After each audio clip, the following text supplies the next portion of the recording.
Welcome to the Heat versus the World podcast. And now, stand up and make some noise for your host, Joe Jacob.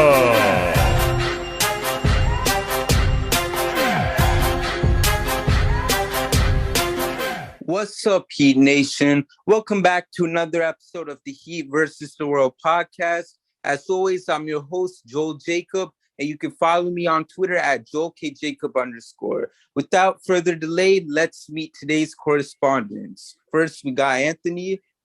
9 more to go, y'all. We got Christian. What's going on, Miami? And last but not least, it's been a while, Lola. Hey, guys. All right, so to begin today's episode, let's talk about this win for the Heat as Miami gets their third win of the series against Philly, winning by a whopping 35 points. After losing Game 3 and Game 4, Miami came back in and had a hell of a bounce back. Leading the way for Miami, you got Jimmy Butler with 23 points, 9 rebounds, and 6 assists. Max Strus with 19 points, 4 triples, and 10 rebounds. Gabe Vincent with 15 points and 5 rebounds as well. Victor Oladipo with 13 points, 3 rebounds, and 3 assists. Bam Adebayo with 12 points and 6 rebounds. PJ Tucker with 10 points, 7 assists, and 4 rebounds of his own. And Tyler Hero with 10 points and 3 assists. To add on to this, you also have to acknowledge the fact that Jimmy Butler is currently averaging 28 points per game, 5 assists per game, and 2 steals per game while shooting 50% from the field this postseason. And the only other player to do something like this in a single run is none other than Michael Jordan. So anyways, when looking back at this game and everything mentioned, like what are some points that stand out for y'all? Start us off, Anthony. Wow, Joe, I didn't know what you said about Michael Jordan and Jimmy being the only ones to put up those numbers. That's actually a crazy stat. I didn't know that. But again, that's nothing surprising. Jimmy Butler continues to be the best player in this playoffs. For me, for last night, the story of the game was Max Strus, but I know we're going to get into him a little bit later. So kind of what I want to talk about, I want to talk about Philadelphia, which is kind of bad because that's all the national media wants to talk about too. But I'd be remiss to not go on my rants about how terrible the TNT broadcast is, whether it was Grant Hill making every single excuse in the book for Joel Embiid. So first of all, saying that he got smacked in the face by Dedmon when he did not get hit in the face. Dedmon got all ball. That was a great play. And then it was Charles Barkley and that Spiros Diaz dude. And I even saw Shannon Sharp on Undisputed today say that Joel Embiid had a psychological letdown from not winning MVP, and that affected his performance. That's got to be the biggest load of garbage I've ever heard in my entire life. You know, usually when a player doesn't win an award, it makes them angry, it makes them want to play harder and prove that they deserve the award. But instead of saying Embiid was sad, so he couldn't perform up to his standards, that was just a bunch of crap. It's obviously very annoying that this Heat defense gets no credit, but I mean, we're kind of used to it at that point. But other than that, I mean, everybody played really well. And if you needed a win to feel good about this team moving forward, especially after a rough trip, that's exactly what we got last night. Right. And how about you, Christian? After Game 4, there were 2 things that I knew weren't going to happen again in the series. I knew, A, Miami was not going to shoot 20% from 3 again because they shot 23% from 3 in Game 3 and 20% in Game 4. I said, well, that's not happening again because they were the most efficient 3-point shooting team in the regular season. So I knew they were going to do a little bit of a reversion back to the mean and step up their 3-point shooting, especially back in Miami. The second thing I knew that was not going to happen again this series is James Harden's not going to have a 16-point fourth quarter and down the stretch be making the big shots for the Sixers to stay in the lead. Now, it's not even like he had that option because Miami had this game in their grasp pretty much midway through the third quarter. But it was just an excellent game. I thought that it was going to be more of a high-scoring game for Jimmy, but I'm glad to see that Jimmy kind of took a step back in the scoring and he was more focused on assisting the ball. We had Strus with great contributions. We had Tyler Hero, who has been a great scorer for Miami this entire regular season. He won 6th Man of the Year, of course. But he really hasn't been showing, his scoring potential in these playoffs. And I just wanted to make a comment about Tyler Hero and how he gets matched up on in the playoffs. I think that every time that Tyler Hero goes out on the floor, he's identified as the greatest scoring threat. So more often than not, the greatest defender on the other side of the ball is going to be guarding Tyler. So that's why you have players like Matisse Thybulle, you have DeAndre Hunter, you have really good two-way players that are going to be up in Tyler's business. And he finished with 10 points, 4 of 8. He was 50% from the field. That's not bad. But I was wondering how this Miami team is going to fare, even though Tyler Hero is not providing the scoring output that he did in the regular season. Fortunately enough, it seems like Miami's been able to get a grip, come out with way more energy down in Game 5 and just run Philadelphia off the court. You know, regardless of whether or not Embiid was healthy, I don't think that would have factored in because Miami was just hustling after every loose ball, every play. Players like PJ Tucker, players like Bam, they were just diving for loose balls, you know, making the plays. And then I also want to highlight Jimmy, who it's like hard not to talk about Jimmy for this entire postseason run for Miami. But the fact that after he missed from 3 several times, he would cut in and try to get his own rebound. And a couple of times he was successful in getting his own rebound, putting it back up or passing it out. Jimmy doesn't give up on the play. And that's what we see a lot of modern superstars doing. They miss the shot, they miss the layup, and all of a sudden they're down on themselves. They take a couple seconds to get back up the court. Jimmy is just everywhere all at once. If he misses or if that ball is coming off short rebound, you best believe Jimmy's going to be there to get it. So it was a great win. And I think they're going to bring even more energy knowing that they have to perform well in Philadelphia against that 76ers crowd.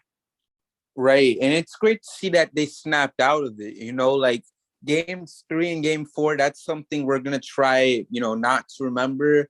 And, you know, people were coming into this thinking that the Heat lost all that momentum. You even had what we thought was the Heat lifer and JJ Redick talking all that smack. Well, not smack, but still saying that, you know, he's got a change of heart now and stuff. Like, I'm sorry, JJ, but you're no longer a Heat lifer. You rats off his shit for giving up on Miami like that. But it is what it is at this point. You know, it's at the end of the day, it's Heat versus the world. So you either with us or you against us, right? Lola, what's on your mind, though? So after game 3 and 4, I honestly didn't know really what to expect. Like, I knew we were going to shoot better because we were back home and we just shoot better at home, especially with the crowd. Every time we would make a 3 and they get it going, it's just like a rippling effect and we just keep making more shots. So I feel like the crowd does help. And us being home, I mean, like it could be the Philly hoop as well because they also don't really shoot well at our home. So it could just be like difference in hoops. I know Duncan has talked about it in his podcast about like different hoops affecting their shots and things like that. But so I knew like the shots were going to be a lot better. We were going to shoot better. And that was the bulk of what made us lose those 2 games. So, and I knew what I was going to expect from, like, I was going to get what I would have expected from Jimmy. He has been playing extremely well the entire playoffs, very consistently. It was just a matter of the others making their shot. But I also was like impressed with like the defensive adjustments that we made, especially with Bam, like letting him guard Embiid a little bit more than before, letting him stick to him because a lot of what went wrong in game 3 and 4 where Embiid was getting anything he wanted despite his injuries. And I know he didn't put up too many points and he's probably not even the reason why we lost. It's probably the shooting. But I feel like we still could have guarded him a lot better. And I think we did that in this game. Also, the switch from Lowry to Gabe, I think that made a big difference. I don't think Kyle was like ready. I think we just kind of inserted him in kind of like panically because Embiid was coming back and we just thought we should also bring Kyle back and it was just too soon. And I feel like Gabe has stepped up a lot in these games and it was good to see that he was back in the starting lineup. I also saw that every single player on our team, aside from Caleb that played, had a positive plus minus, which is crazy. Everyone stepped up in a positive way, whereas like they had like a bunch of negatives in their. Actually, almost everyone on their team had a negative plus minus, so you could see how different the differences between those 2 teams are. As far as Tyler goes, I'm not too worried because I even saw in Jimmy's one of Jimmy's interview questions, they were talking about how Tyler was getting doubled and how Jimmy wasn't. And I feel like maybe that has something to do with Tyler not getting as many good looks. I mean, they were blitzing him constantly, but it also opens it up for everyone else. So while he may not be playing well in this series, I still have hope that he'll play better in the next series if we make it there, because I don't think they're gonna double him as much as they're doing now. And yeah, that's all I got for now. Right. For me, this game was just perfect. I don't think you could have asked for anything to be better for Miami. Like you had everyone, basically saying that, the Sixers were now going to make that comeback and that this series was going to be over for.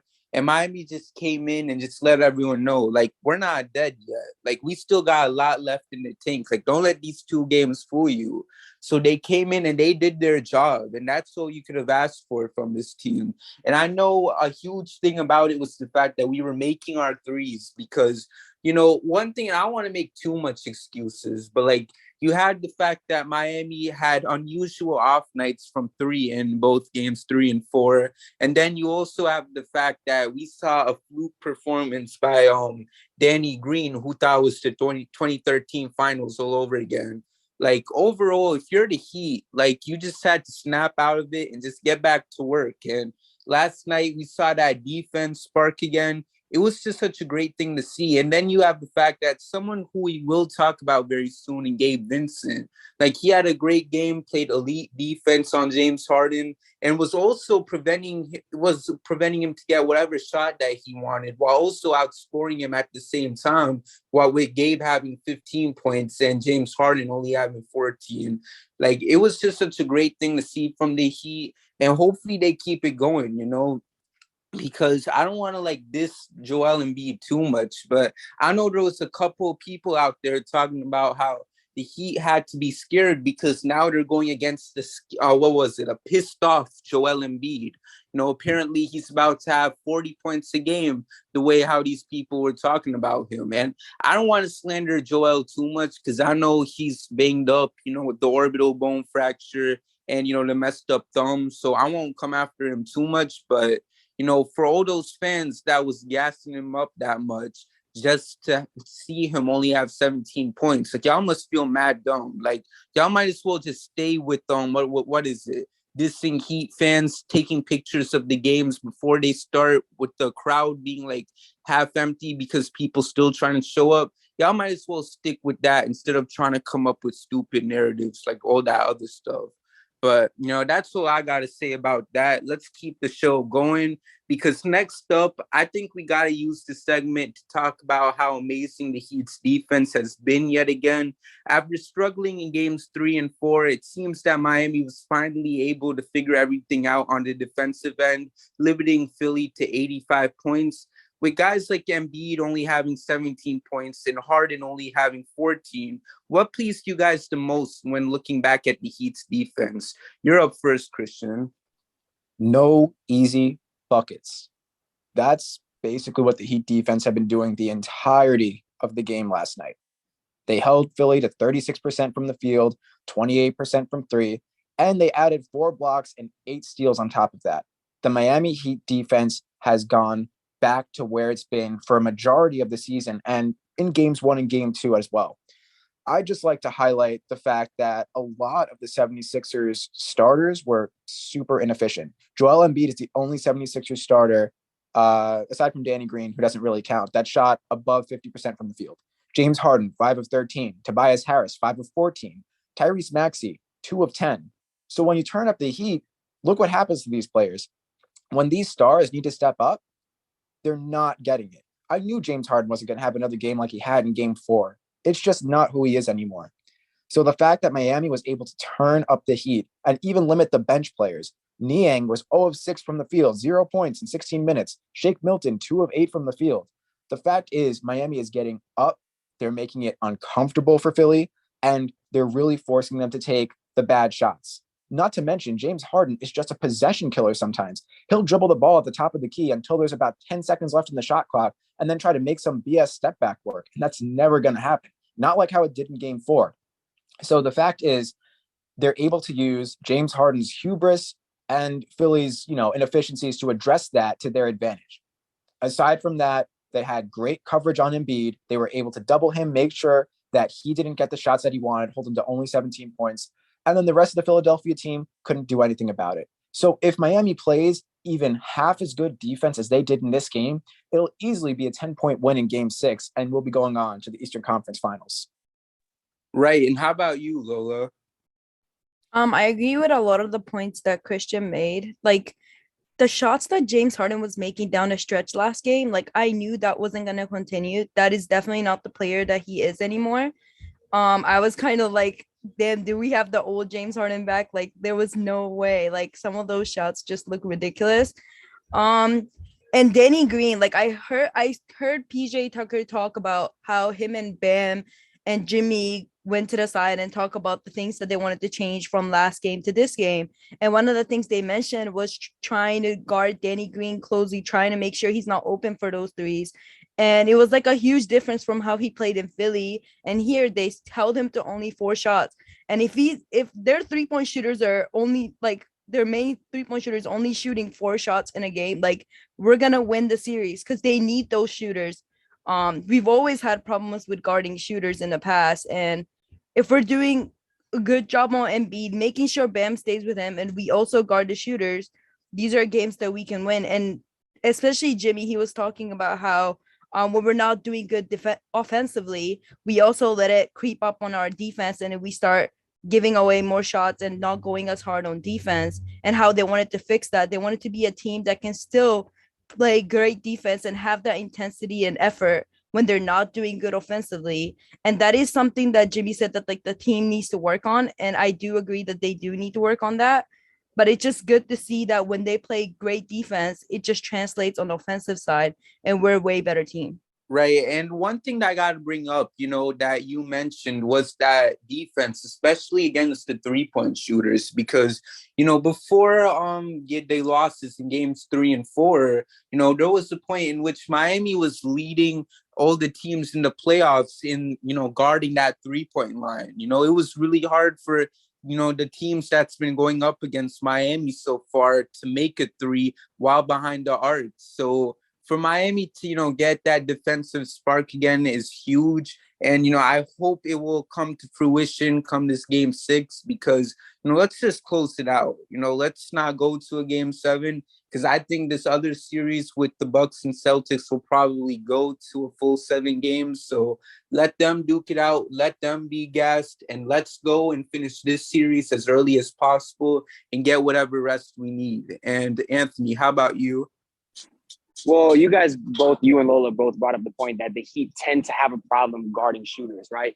I honestly think that's by design. I think you really kind of have to pick your poison, whether you want to key in on the superstars or whether you want to guard the shooters. And obviously they tend to kind of lock down on the top guys on the other team with a lot of doubles and triple teams. And then obviously because of that, you leave shooters open in the corner. I personally like that. I've always been a part of the belief saying, let the other guys beat you. In the playoffs, a guy like Joel Embiid will go off. A guy like Trae Young, we saw last year, he can go off. But can the other guys at the end of the roster, the Kevin Huerters, the Gallinaris, the Danny Greens, can those guys step up and really carry you to win 4 games in a series? And I think the answer is no. I think they can win you 1, maybe 2 games, and we saw that already. That's why I'm very confident going into the second round. We're very confident that we're going to win game 6 and then go into the conference finals versus obviously either Milwaukee or Boston. And I just want to give a lot of good love to Gabe Vincent, man. Kyle Lowry's out. Gabe Vincent's been doing his thing on defense. He's a bulldog. He's a pest out there. He is quite literally the perfect guy that you would love on the Heat. And he's been doing this all year. That's why we've had a lot of guys like JJ Redick on our side until, like Joel said earlier, he was rats off a ship. But that's why we're called Heat versus the world, man. He hopped off a little too early, and you know what? He wants to come back. I don't want him back. This Heat defense has been phenomenal, and this is going to take him a long way, I think. Right. And I know, Lola, you got something you want to add?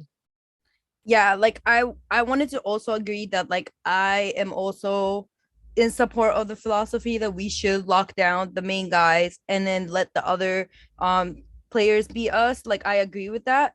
But what I've noticed with our Heat defense, especially when we're playing well, is that the other players on our team, like not the Jimmys that and the PJs that want to gamble sometimes and try to go for steals, like the other guys on the team, they really know how to recover on the weak side.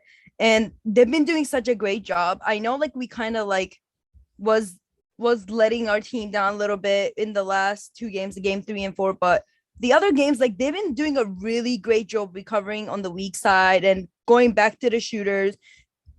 they've been doing such a great job. Like players like Gabe Vincent, Strus, like they have been doing such a good job covering for guys like Jimmy and PJ that likes to gamble and they go for those steals. And I just like the team effort. I feel like communication is so good, and that like we're able to double and blitz and do all of those things and still recover on our shooters.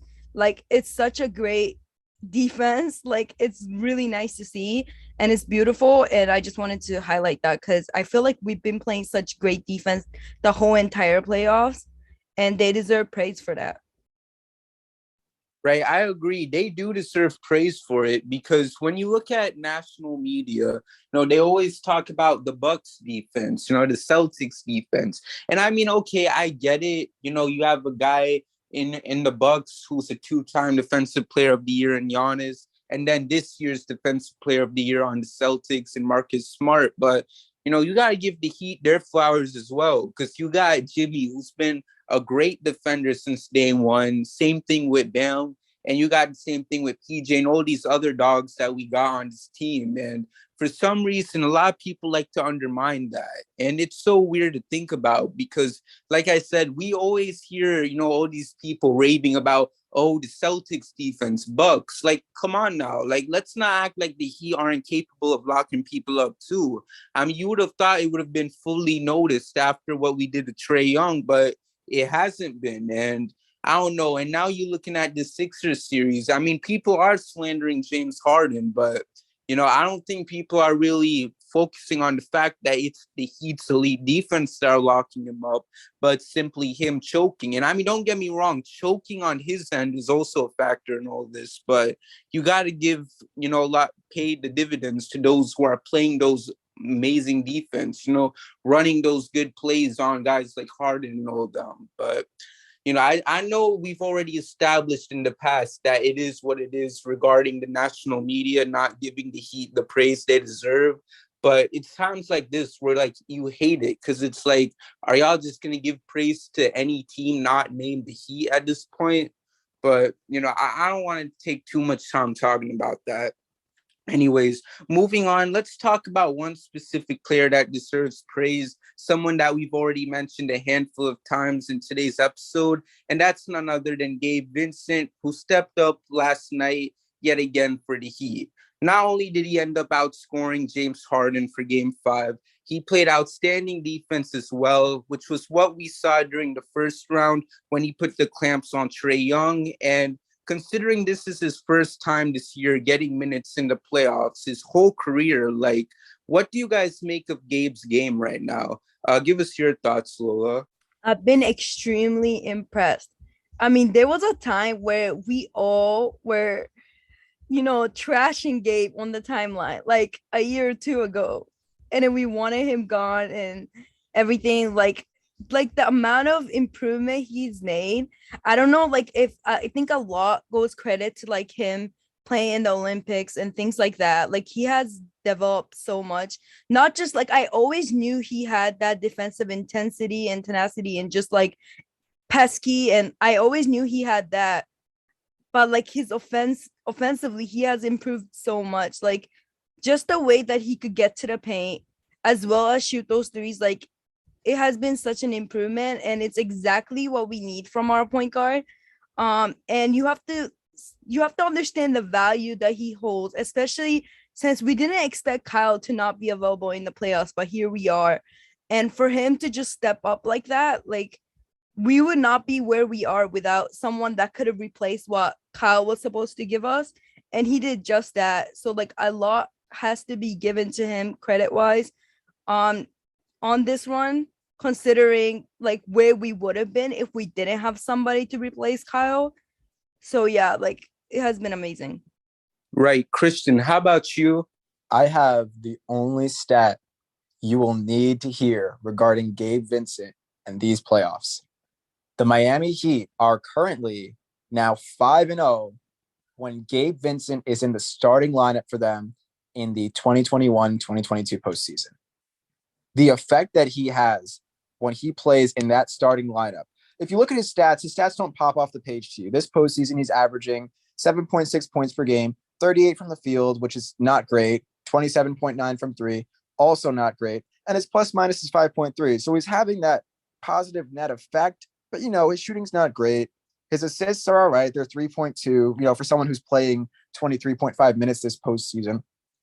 But the fact of the matter is, Gabe Vincent, when he's been put in that starting role, he's been able to lift the Miami Heat to wins. And that's the most important thing, because it doesn't matter how well you play, doesn't matter how many points you score, how many assists you have. If you're contributing to your team and they're winning, that's all you can ask for. So the fact that Gabe has helped Miami to go 5-0 when he's in the starting lineup just says a lot about him. Because again, if you look, it's intangibles. He doesn't have the greatest stats. He's an excellent defensive player for a guard, but aside from that, you think of Gabe Vincent, you think, okay, well, there's a bunch of other guards that could fit what he does, but he's doing it in a starting role and he's helping contribute to the Miami Heat's winning tactics. So I'm really happy to see him evolve as a player in a Miami Heat uniform. And he's just been a great contributor this postseason. So it's been excellent to watch him play. And hopefully if he has that starting role in game 6, that he can go 6-0 with him in the starting lineup. Right. And, one thing that I wanted to bring up is that, I know there was some Heat fans before that was so concerned about, Gabe being in the playoffs as that backup point guard because, like I said earlier, like this is a guy who, doesn't really have any playoff experience whatsoever. So for him to be placed in such an important role, that concerned a lot of people. Like I remember when the rumors were coming out that Goran was going to be bought out by whatever team he was on. Yeah, I think San Antonio. When the rumor came out that he was going to be bought out, I know there was some Heat fans saying that we could use him as a backup point guard when the truth is that Miami would probably sign him just to sit on the bench and that would be it. But like some people felt that we'd be better off, having a guy like Goran being the backup point guard. And then after, having someone like him instead of someone like Gabe. So, for Gabe to step up and show people like, nah, I'm capable of being that guy, being that guy that can step up, coming off the bench after Kyle, and then in a situation like this where Kyle can't play because of his injury. And now here he is, like you said, Christian, being 5-0 right now as this team starter. Like that just shows how great our team is because we're so deep and it doesn't matter, what kind of disadvantages our players have, whether if, our guys don't have too much experience or if our guys might feel a little rusty being on the bench for so long. Like, look at Duncan, his name was called this past game and he went out and did his thing. Now, he didn't have a record night, but still, he ended up winning.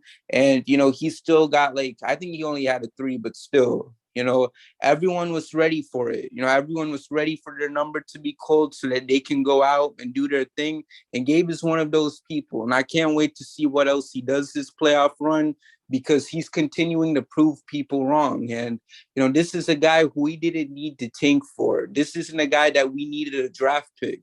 We just simply got this guy off the street and here he is doing his thing. So, it's kind of crazy to think about. And I know you got something you want to add, Anthony. Yeah, Joel, I have to admit, I was one of those people. I was super excited when Goran got traded to the Spurs. And then when he bought out, I was super excited. I wanted him back on the roster. I was one of those guys. I wanted him to take Gabe minutes. I wanted to do all of that. But going back and we see how this season ended, I could not have been more wrong on that. I honestly couldn't have been. We saw at times last year, and even in the bubble, how much of a defensive liability Goran Dragic is.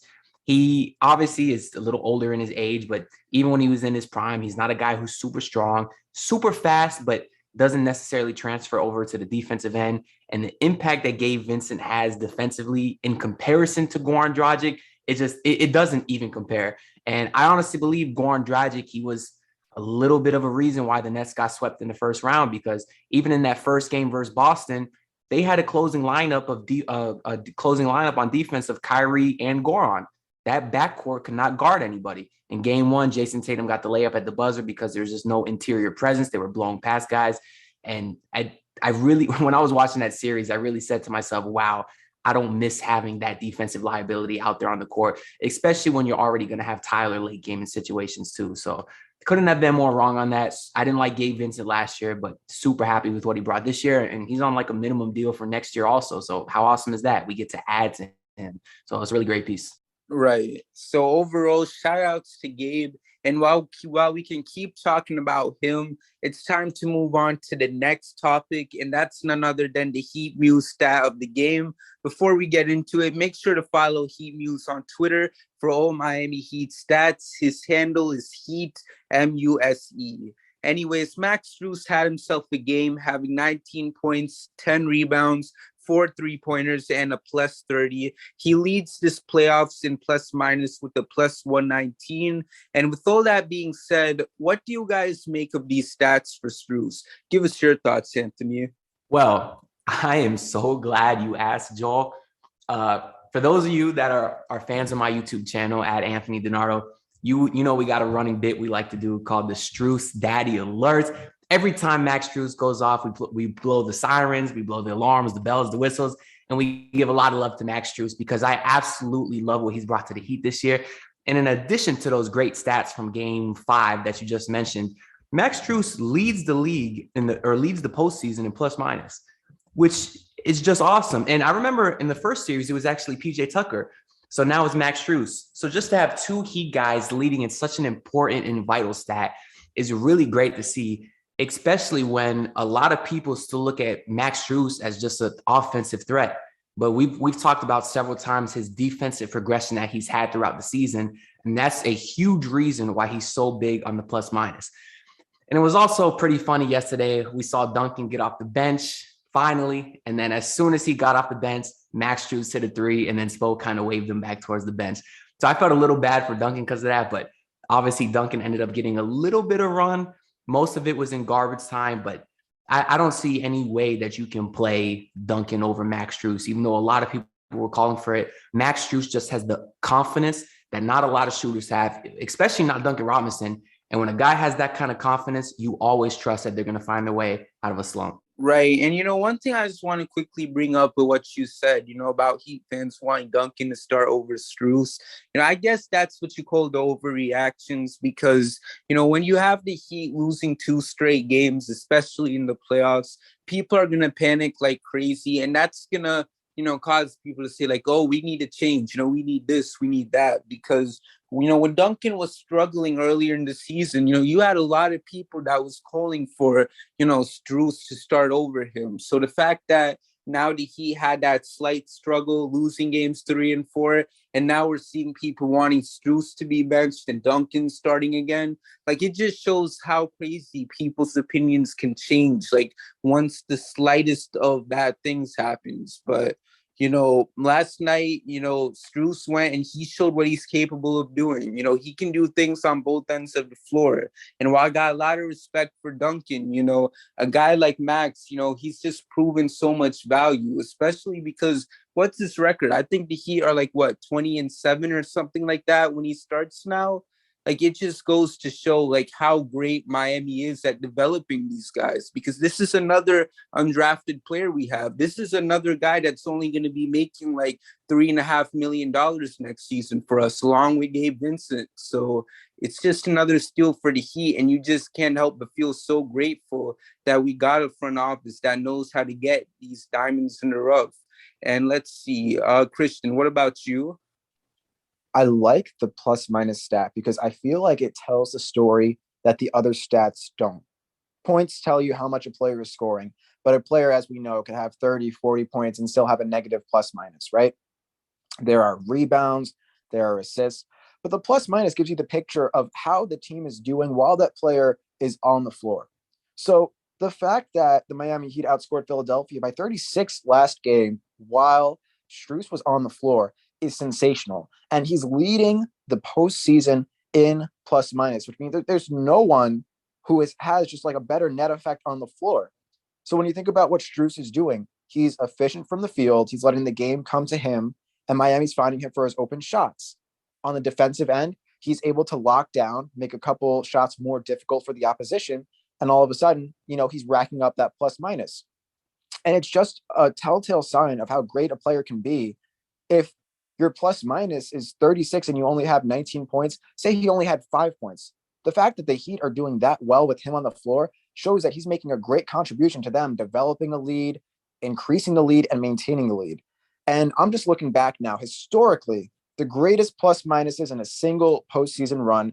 At the top, we have Stephen Curry, 2016-17, with a plus minus of 245. A lot of these players that are on this list happen to go on to win the NBA Finals, obviously. You have players like Kobe Bryant with a plus 213 in 2000, 2001, LeBron 2015-16 with a plus 209. I'm not going to go too much more down the list because we realize that these are players who are all-time greats. They've won finals. They've won finals MVPs. They're excellent.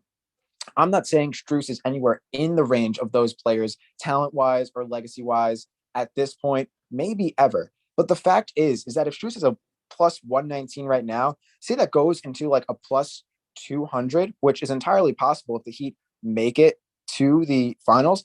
If he goes to a plus 200, that would be the seventh the eighth best. Nope. Yeah, seventh best plus minus in a single NBA postseason. That's just incredible what he's doing so far through these games that he's played. So I'm happy for him. And I love to see the effect that he has on the floor. And as you said before, Joel, it's the value that Strus is providing as a player that went undrafted, again, making $3.5 million next season, and you have this type of utility out of him. So again, it's not all about the numbers. It's not about the points, not about the rebounds. And I don't like looking to advanced metrics and advanced stats because that's how frauds like Nikola Jokic end up winning the MVP 2 years in a row. The MVP award is just a participation trophy. You played the most games. You had the most decent stats. All right, let's give it to you. It's numbers like the plus minus that really show you where a player stands and how they truly affect the game when they're out on that floor. So it's excellent, and I hope he keeps it up.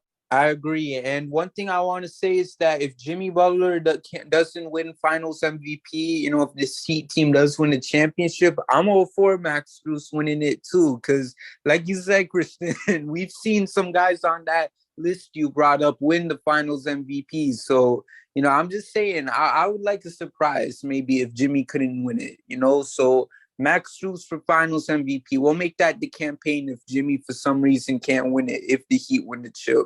And then, Lola, what's on your mind? Joe, first of all, I would be 1,000% against anyone but Jimmy winning that. I would literally protest, no, not Strus. But yeah, it's crazy because we had our sniper, we had our best 3-point shooter on our team, and he's getting no minutes. And it's all because Strus can not only shoot just as well as Duncan, if not more, but he also can play defense, and we didn't have that in Duncan. We couldn't play Duncan and Hero at the same time because they were defensive liabilities. And that was one of the biggest issues we had last season, where it was like either you attack Hero or you attack Duncan, and it was just not good. And Strus might not be the best individual defensive player, but he is a good team defense player, and he's good at recovering. He's good at helping. And honestly, I never expected him to shoot the three as well as he do. But I'm glad. And he also could attack the rim as well. So he has more different things he could do, which makes him more unpredictable than Duncan. Duncan is pretty predictable.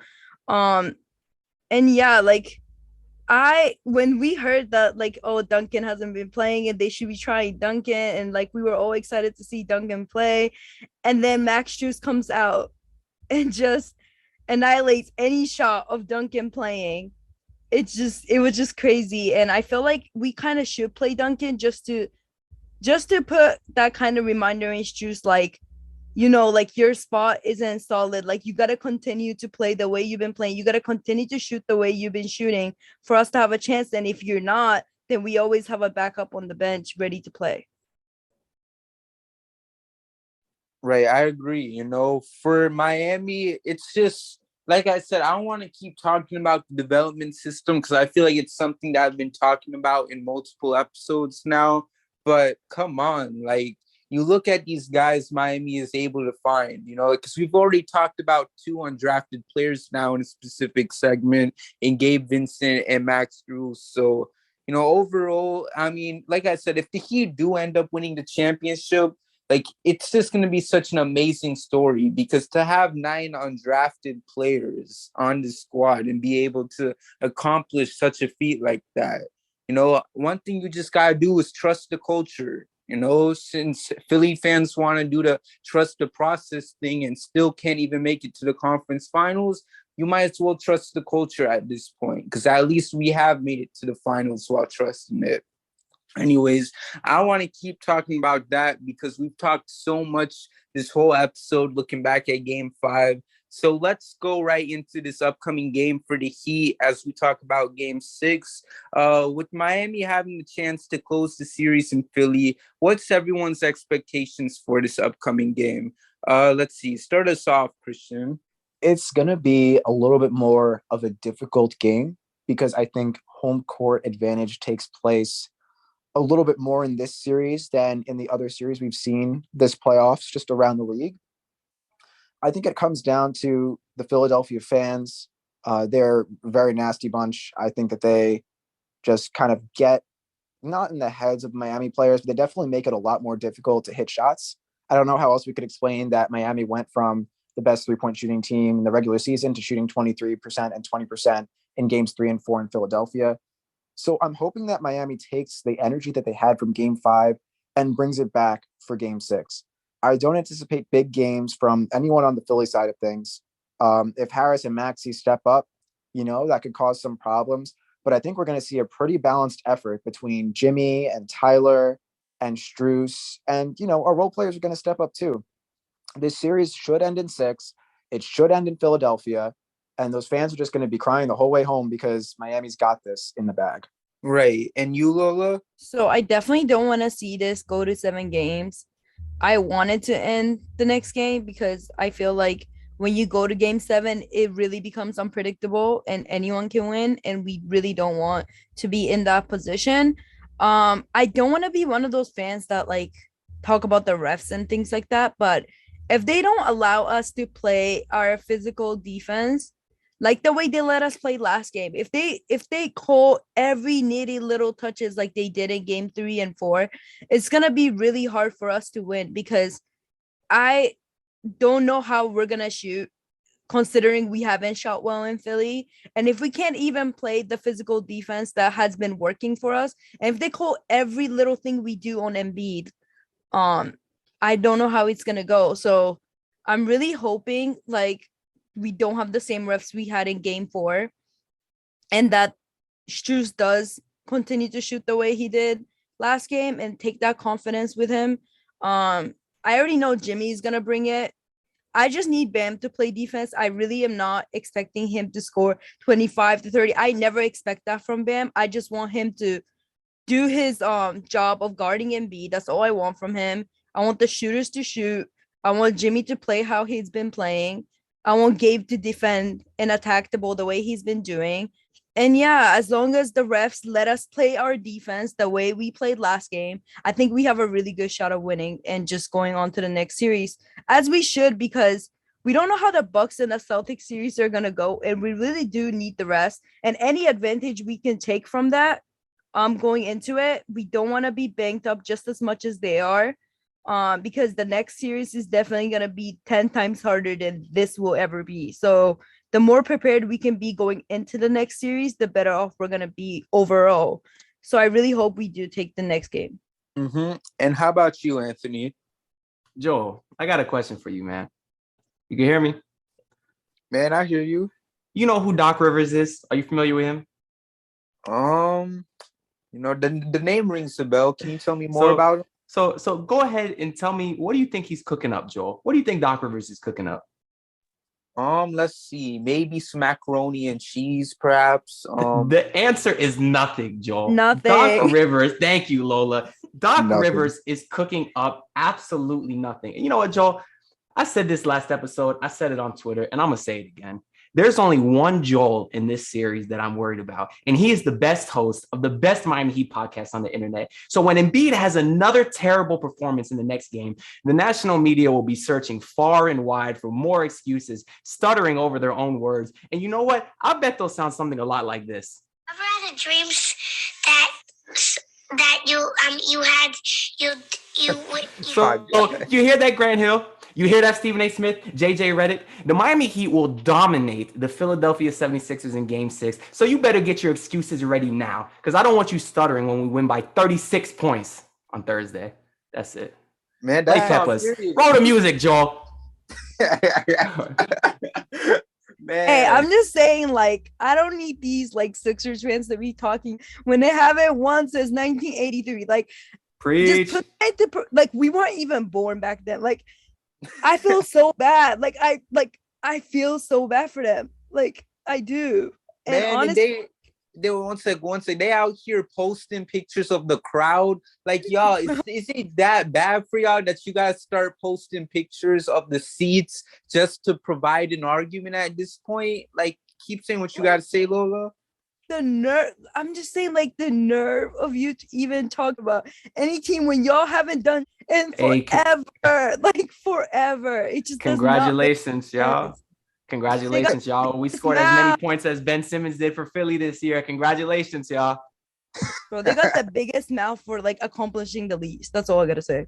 Right. And you know what? That's why this is going to be so satisfying if we could get the job done. Because y'all was hating on us when we got Jimmy. Y'all was hating on us because we was whooping y'all in this series. And now y'all trying so hard to find the newest excuse you can find because y'all still getting whooped, even with Embiid coming back. Y'all really made that man come back when he's literally in no condition to play, when he's literally got an orbital fracture, which is something that can mess up his vision for a long time coming. He's risking that for y'all, and y'all are letting that man down because we already knew the dude wasn't going to play exactly the way I was played this season, having that MVP year. And instead of helping him out, providing him what he needs to win, y'all are just letting that dude down. Like, okay, y'all won game 3 and game 4, but now when it's time for the lights to shine at its brightest, y'all can't help that dude out. I mean, he literally had more points than James Harden. And like, you out here, and like I said, I don't want to keep roasting James Harden because I already did this in the last episode we did.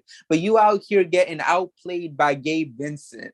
Like, come on now. Like, don't you feel any shame, especially for all you Harden stands out there that was out here talking about, what is it, that he was better than D Wade? Like, y'all need to stop at this point. The argument is looking mad sad, and y'all looking more pathetic at this point. So honestly, just end this. Let's end this series, mercifully, and let's just move on. Let's see what happens in that Celtics and Bucks series, and let's just trust the culture and not the process. Y'all already know the vibes at this point. Anyways, we talked.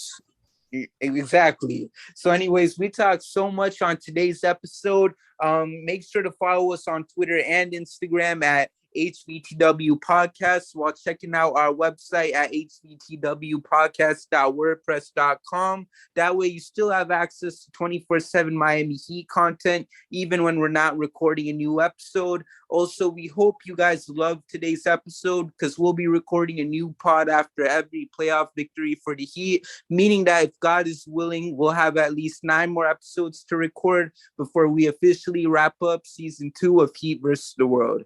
Anyways, shout outs to Lola, Anthony, and Christian for hopping in for today's episode. And thank you all for tuning in to today's pod of the Heat versus the World podcast. And we'll see you guys soon with another episode. Hit my music because we out.